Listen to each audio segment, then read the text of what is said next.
talk about shoulder pain. The two most common orthopedic etiologies when a patient comes in and says, oh, I'm having lateral shoulder pain, and it wasn't an acute event. It wasn't trauma. Oh, it's my old shoulder. It's been hurting me on and off. It could be osteoarthritis, but the two most common things that ought to be in your differential is impingement syndrome. What is that? What does the word impinge mean? It means to pinch or to squeeze. Impingement syndrome means that the rotator cuff tendons and the subacromial bursa get squeezed by the acromion. So look at what happens. Let me show you this picture. If you have impingement of the acromion, it's going to push on to the subacromial bursa, and it's going to push on to the rotator cuff. And when that happens, it's painful. That happens to be the number one reason that adults have shoulder pain. The second most common cause of adult shoulder pain is a rotator cuff tendinopathy. A tendinopathy means that tendon is very, very irritated. It could be an overuse of a muscle. It could be actually a tendinopathy caused by a rough calcium deposition. It could be a frank tear. So the two most common orthopedic etiologies of shoulder pain are impingement syndrome. The acromion pushes down or pinches. The other one is a rotator cuff tendinopathy. And depending on what habits or work your patient may have had, it may be osteoarthritis. If you have someone who's a fly fisherman, or maybe somebody who's played a lot of tennis, and they've used their right shoulder a lot, and they come in with right shoulder pain, osteoarthritis has to be in your differential as well. But these two, impingement syndrome and rotator cuff tendinopathy, have to be in with every adult who complains of shoulder pain. Everybody got it? All right. So if you look at the picture and you see it, I think you have an easier time of understanding why these patients all complain of, whether it's impingement syndrome or rotator cuff tendinopathy, they all complain of pain when their hand is at or above the level of their shoulder. What happens to the acromion when you raise your hand above your head or above your shoulder? When this goes up, the acromion comes down and it pushes on that soft tissue, and that can be painful for patients. So it all kind of goes together once you see what happens. Look at a rotator cuff tear. Look at my picture. Here's your acromion. Look at this thing that's growing. It's an osteophyte. It's hard. It's jagged. It's cutting and sawing into that delicate bursa, and it can cut right into the supraspinatus of the rotator cuff right beneath it. So when you kind of see how the shoulder is put together, you're able to better imagine why patients have pain when they have certain complaints, or pain when they have certain conditions. All right, so there you are. So patient comes in with anterior or lateral shoulder pain. That's what you have to think of, impingement syndrome or rotator cuff tendinopathy. If a patient comes in and says, my shoulder hurts back here, meaning posterior shoulder pain, I don't think it's a shoulder at all. I think it's coming from the cervical spine. I think it's referred pain, and you probably should think that too, all right? So, patient comes in with a complaint of shoulder pain. What's the first question you ask them? Where does it hurt? Anterior or lateral, think impingement syndrome or rotator cuff tendinopathy. If they tell you it hurts back here, posterior, what are you thinking? A neck problem. The first thing you do when a patient says, I have anterior lateral shoulder pain, what's the first part of your assessment? This is the first part. You ask them, look up, look down, look to the right, and look to the left. You know what you're doing? You're assessing the cervical spine.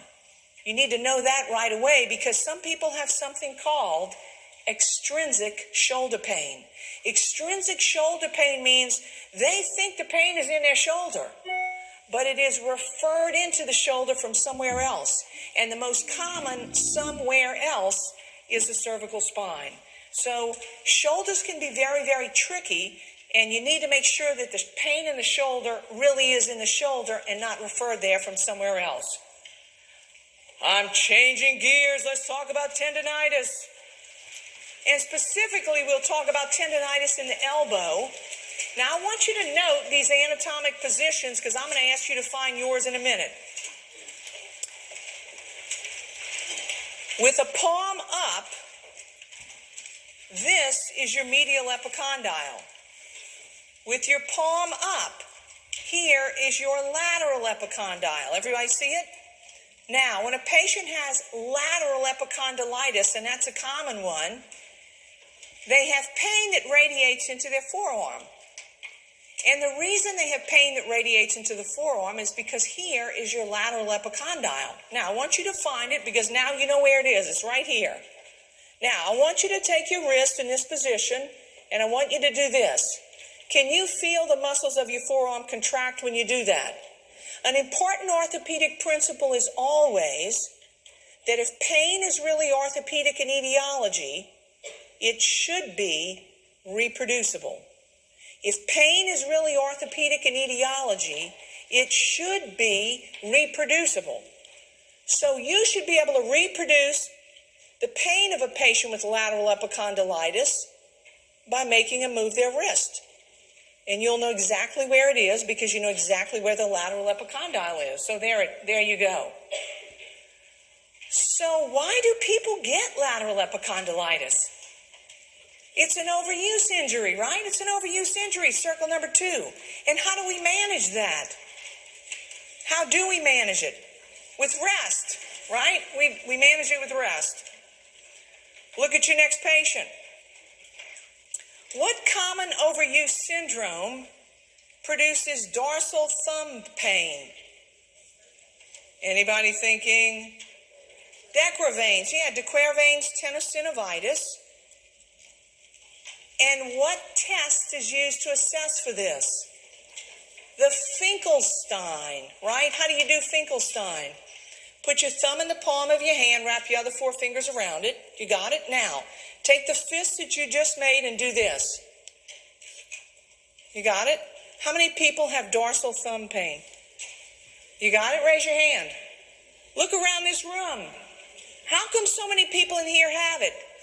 Here's one reason. Look. All right. So there it is, the Finkelstein test. If I were you, I'd put a star by that. Another common hand problem is trigger finger. And what happens with trigger finger is that you have a tenosynovitis. So listen, there's not a whole lot you can do about this, but you need to be able to recognize it. A grade 1 trigger finger is when the patient comes in and tells you, Amelie, sometimes when I do this with my finger, it hurts and sometimes it catches. No, I can't make it do that right now, but sometimes it catches. That's a grade 1.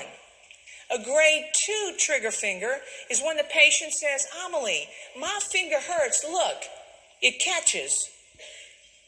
It catches.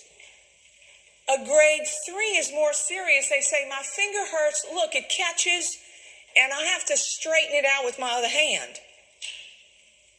A grade 4 is when the patient comes in, they tell you, my finger hurts, it's in this position, and I can't even straighten it out with my other hand.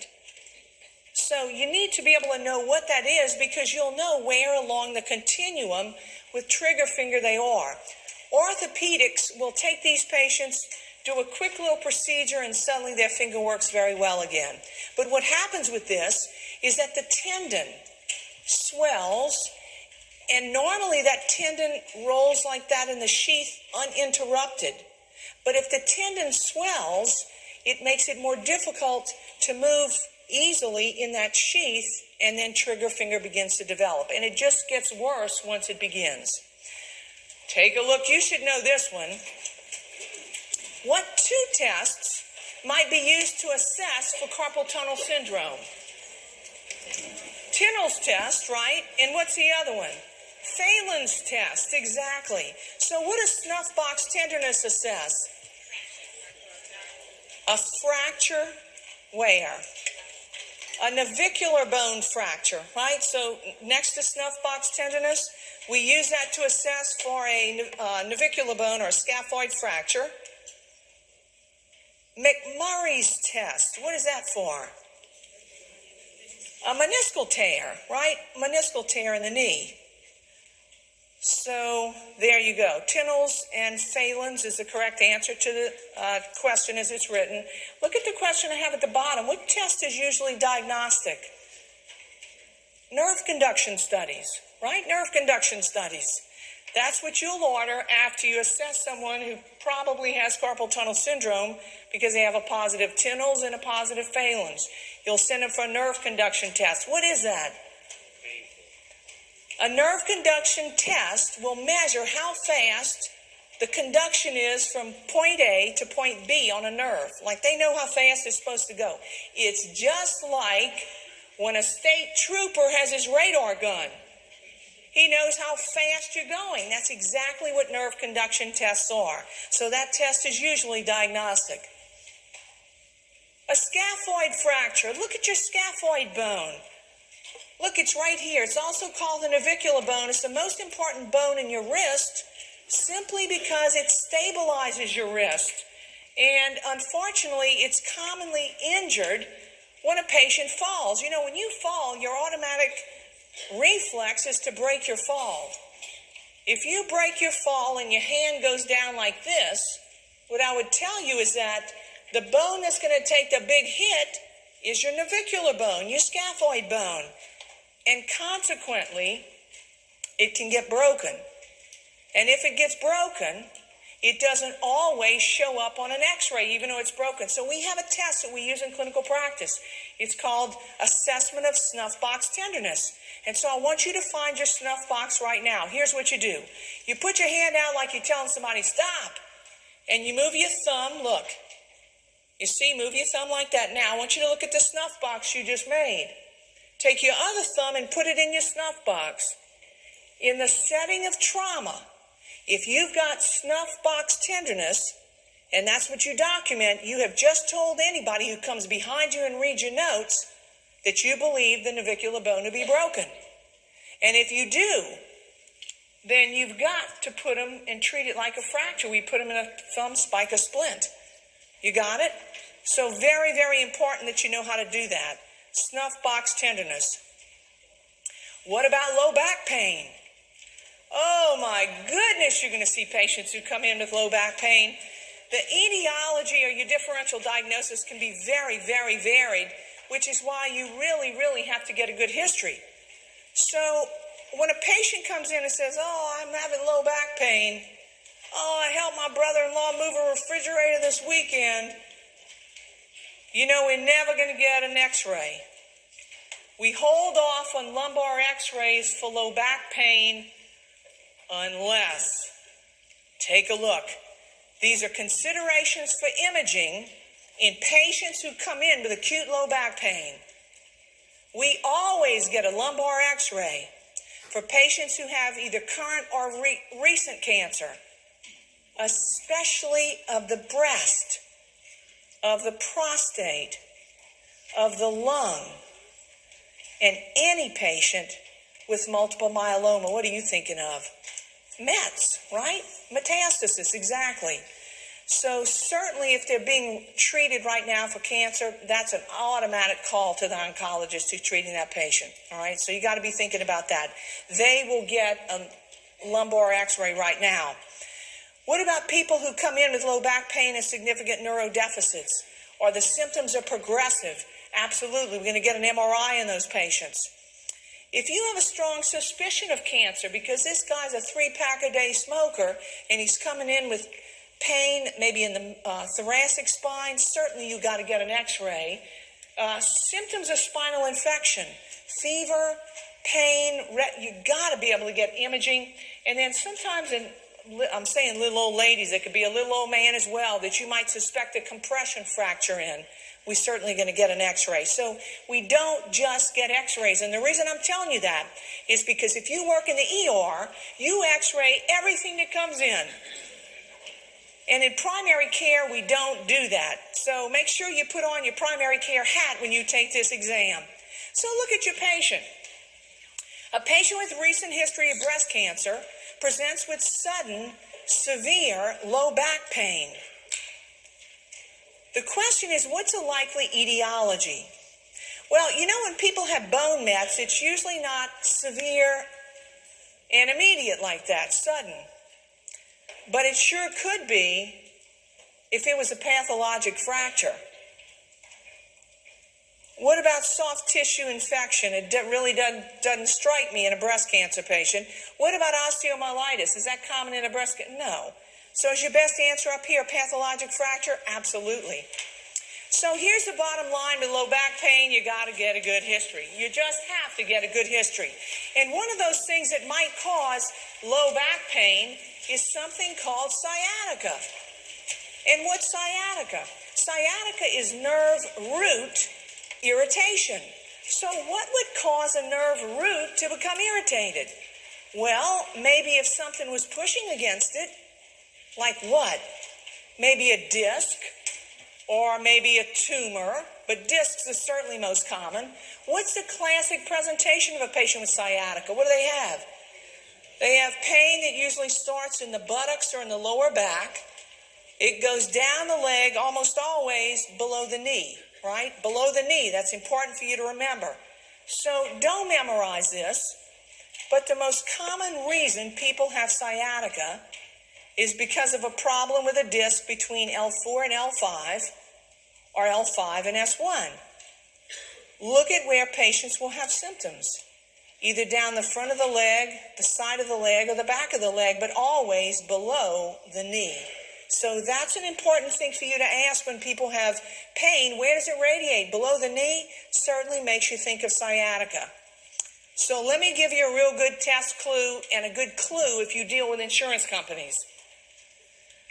Whether you're taking an exam or you're dealing with an insurance company, they always want, listen to the characteristics, quick, cheap, non-invasive, and you can do it in the exam room. Quick, cheap, non-invasive, and you can do it in the exam room. If an intervention has those characteristics, that's what an insurance company wants first. If a choice and a question of your exam has those characteristics, that's the right answer. Quick, cheap, non-invasive, you can do it in your office. Because low back pain is so darn common, and because this can be such an expensive problem, we have a test that is quick, cheap, non-invasive, we can do it in the office. It's not perfect, but it's pretty good, and it's called a straight leg raise. A straight leg raise kind of works like this. If you have sciatica, we should be able to reproduce your back pain, the one that radiates down your leg, by doing a straight leg raise. And the principle is this. We're going to lie the patient down on the exam table, and we're going to slowly raise his leg. If we can reproduce his pain in the leg that we're lifting anywhere between 10 and 60 degrees, we call it a positive straight leg raise. It's not a perfect test, but it's pretty good.